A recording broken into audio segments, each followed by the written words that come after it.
പ്രിയമുള്ളവരെ എല്ലാവർക്കും നമസ്കാരം. ആത്മീയശാസ്ത്രത്തിലേക്ക് സ്വാഗതം. കണ്ടക ശനി കൊണ്ടേ പോകും. അതെ, ഇത് നമ്മൾ കേട്ടിട്ടുണ്ട്, അനുഭവിക്കുന്നുണ്ട്. ശനിയെ പലർക്കും പേടിയാണ്. കാരണം അവൻ അപകടകാരിയാണ്, അല്ലെങ്കിൽ ശനി ദോഷം എന്ന് പറയുന്നത് ഒരുപാട് വിഘ്നങ്ങൾ നമുക്കുണ്ടാക്കുന്നതാണ്. ഇങ്ങനെയൊക്കെയുള്ള ചില കൺസെപ്റ്റുകൾ വെച്ച് പുലർത്തുന്നുണ്ട്, നമ്മൾ അനുഭവിക്കുന്നുണ്ട്. അപ്പൊ ഇതിന്റെ പരിഹാരത്തിനായിട്ട് പല ക്രിയകളും നമ്മൾ ചെയ്യാറുണ്ട്. പൂജകളും വഴിപാടുകളും അല്ലെ ക്ഷേത്ര ദർശനങ്ങളും ഒക്കെ ചെയ്യുന്നുണ്ട്. എന്തിനാ? ഒരു ആശ്വാസം കിട്ടാൻ. ഈ ഭയം വരുമ്പോഴാണല്ലോ പ്രശ്നങ്ങളെല്ലാം ഉണ്ടാകുന്നത്. സത്യത്തിൽ ശനി പ്രബലനാണ്, ശനി നല്ലതിനാണ്. കാരണം ആ ശനിയുടെ കാലഘട്ടം ഇല്ലെങ്കിൽ നിങ്ങൾ പുതിയൊരു ഉണർവിലേക്ക് എത്തുകയില്ല എന്നുള്ളതാണ്. പുതിയൊരു മാറ്റം ഉണ്ടാകില്ല. അപ്പൊ ശനികാലത്തെ നമ്മൾ ഭയക്കേണ്ടതായിട്ടില്ല, വരവേൽക്കുക. ഇവിടെ സംഭവിക്കുന്നത് ശനിദോഷങ്ങളും ശനിയുടെ പ്രശ്നങ്ങളും തടസ്സങ്ങളും ഉണ്ടെങ്കിൽ നമ്മൾ അതിന്റെ പരിഹാരം തേടി പോകാറുണ്ടല്ലോ. അത് ജ്യോത്സ്യന്മാരുടെ അടുത്തായിക്കോട്ടെ, ക്ഷേത്രങ്ങളിലായിക്കോട്ടെ, അവിടെ എല്ലാം ചെല്ലുമ്പം അവർ ചില പരിഹാര ക്രിയകൾ പറയാറുണ്ടല്ലോ, റെമഡികൾ. എന്താ? ഇന്നലെ വരെ നമ്മൾ ചെയ്യാതിരുന്ന പല പ്രവർത്തനങ്ങളും പുതിയതായിട്ട് തുടങ്ങാൻ പറയും.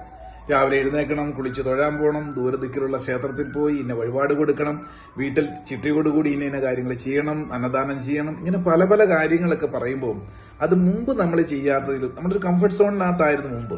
അതിലും വ്യത്യസ്തമായ രീതിയിൽ ഈ ചില കഷ്ടപ്പാട് അല്ലെങ്കിൽ കഷ്ടപ്പെടുത്തൽ ആദ്യമേ തന്നെ കുറെ നാളങ്ങ് ചെയ്യും.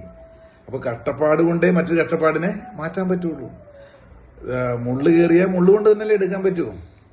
പാമ്പ് കടിച്ചാൽ പാമ്പിന്റെ വിഷം തന്നെയാണ് അതിന്റെ പ്രതിവിധി എന്ന് പറഞ്ഞതുപോലെ കഷ്ടതയ്ക്ക് കഷ്ടത തന്നെ. ഇതിന് നമ്മളെ മറ്റൊരു ഡയറക്ഷനിലൂടെ ഡയറക്റ്റ് ചെയ്ത് കഴിഞ്ഞാൽ നിങ്ങളത് വിശ്വാസത്തോടെ ചെയ്യുമ്പോൾ ആ കഷ്ടകാലം മാറുന്നു. ഇങ്ങനെയാണ് ശനി ദോഷ നിവാരണം എന്ന് പറയുന്നത്. അതിന് നമുക്ക് ചെയ്യാൻ പറ്റുന്നത് എന്താ? രാവിലെ ഉണർന്ന പാടെ എന്താ ചെയ്യേണ്ടത്? നമ്മൾ അത്രയും സമയം സുരക്ഷിതമായി അവിടെ വിശ്രമിക്കാൻ അനുവദിച്ച കട്ടിലിന് നന്ദി പറയുക, ബെഡിന് നന്ദി പറയുക, എഴുന്നേറ്റ് അതൊക്കെ ഒന്ന് നല്ല നീറ്റായിട്ട് അടുക്കി അല്ലെങ്കിൽ കുടഞ്ഞി വിരിച്ച് മടക്കിയൊക്കെ വെക്കുക. സ്വന്തം മുറി ഒന്ന് വൃത്തിയാക്കുക. നമ്മുടെ പ്രഭാതകർമ്മങ്ങൾ കൃത്യമായിട്ട് ശ്രദ്ധയോടെ ചെയ്യുക. എന്നിട്ട് തൊടിയിലേക്കൊക്കെ ഇറങ്ങുക.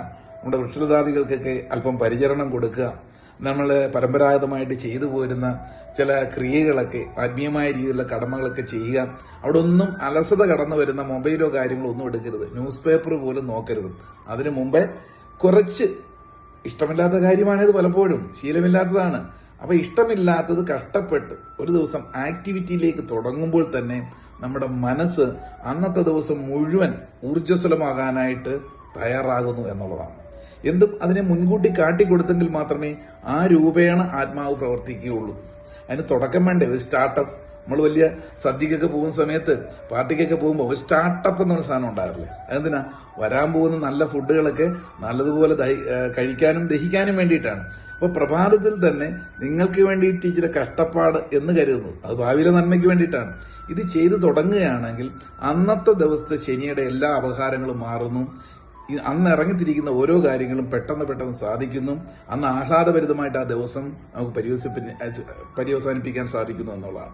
അപ്പോൾ മനസ്സിലാക്കാനുള്ളത്, ഈ പറയുന്ന കഷ്ടതകൾ എന്ന് പറയുന്നത് നമുക്ക് ഒരിക്കലും നഷ്ടമല്ല. അത് ആദ്യം തന്നെ അങ്ങ് സ്വീകരിക്കുക. അങ്ങനെ ഓരോ ദിവസവും കഴിയുമ്പോൾ ശനിദശാകാലം ഏറ്റവും നല്ല അഭിവൃദ്ധിയുടെ കാലമായിട്ട് നമുക്ക് മാറ്റിയെടുക്കാൻ സാധിക്കുന്നു എന്നുള്ളതാണ്. ശരിയല്ലേ? ഒന്ന് ആലോചിച്ച് നോക്കൂ, ഒന്ന് പ്രവർത്തിച്ച് നോക്കൂ. എല്ലാ ശനിയും അവിടെ കൊണ്ട് നമുക്ക് തീർക്കാൻ സാധിക്കും. Have A great day.